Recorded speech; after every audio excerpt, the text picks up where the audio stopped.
Allegations that for years TV chef Nigella Lawson was a secret drug abuser. The charges coming out in a court case against two of her former assistants who have been charged with defrauding her and her ex-husband of hundreds of thousands of dollars.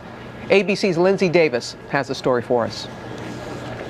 This morning, Elisabetta and Francesca Grillo are back in a London courtroom, accused of spending nearly $500,000 of celebrity chef Nigella Lawson and her then-husband's money without their knowledge. It's a very simple recipe.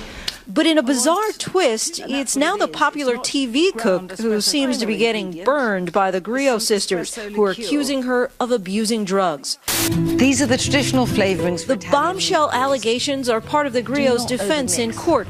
Their lawyers claim Lawson used cocaine, marijuana, and prescription drugs on a daily basis, and that they had a tacit understanding they could use her then-husband's credit card as long as they kept her alleged drug use from him. A common defense strategy is always going to be to attack the credibility of a prosecution witness, and I think that's exactly what's happening here.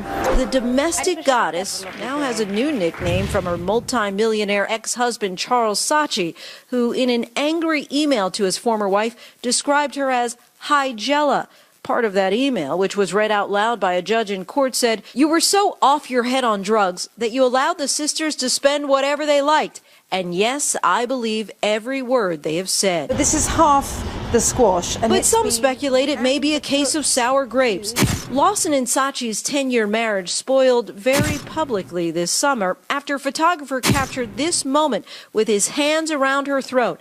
And on Tuesday, Elisabetta's lawyer suggested to the court that incident had something to do with Lawson's alleged drug use. Even if they were to later determine that these allegations were untrue, it kind of already taints the trial. A publicist for Lawson told ABC News, "We can't comment as the court proceedings are live." The prosecution calls the allegations of drug use scurrilous. They're also quick to point out that the Grillos didn't make the allegations until more than a year after their arrest. Of course, Nigella does host the show The Taste, which returns to ABC in January. Okay, Lindsay, thanks very much.